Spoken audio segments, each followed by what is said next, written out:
Добрый день, приветствую вас на Черном обзоре, компания Прогресс Авто. И сегодня у нас Янмар F14D. Вот, собственно, мини-тракторец с хорошей мощностью, полным приводом, очень юркий.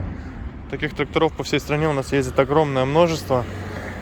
И ничего в них не ломается, что самое главное. 658 моточасов наработки, давайте сразу покажу. Такая простенькая панель. По резине, я думаю, здесь вообще вопросов никаких не будет.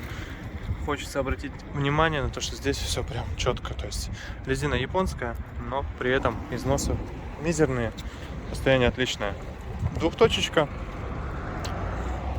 небольшая фреза, 1,30 м, 1,20 м даже возможно.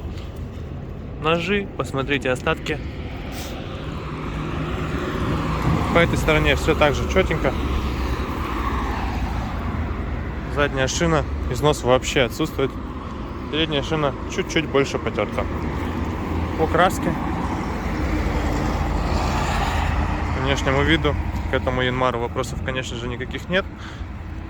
Понятно, что есть огрехи, но тем не менее такой трактор должен быть все-таки рабочим. Давайте запускать. Свечки, естественно, индикаторы, все работает.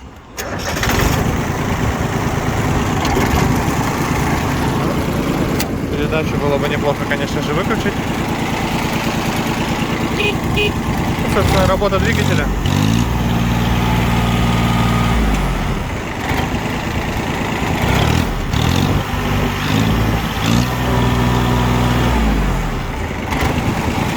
Все четко. Естественно, давление масла в норме. Как все знают уже, здесь у нас, правда, уровень жидкости в доширительном бачке горит. Я думаю, либо добавить, либо, может быть, уже что-то не так с датчиком. Ничего критичного абсолютно.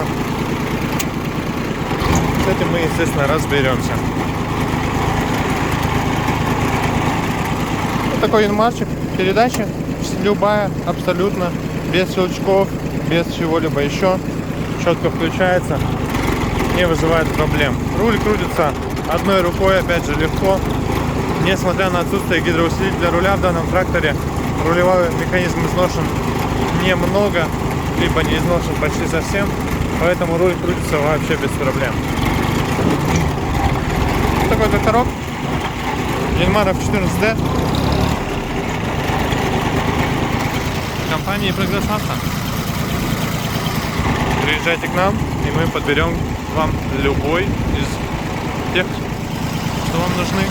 Трактора с куном, трактора с кабиной, кондиционером, мини-трактора совсем по демократичной цене. И, соответственно, вот этот янмарчик отправляется в компанию тем,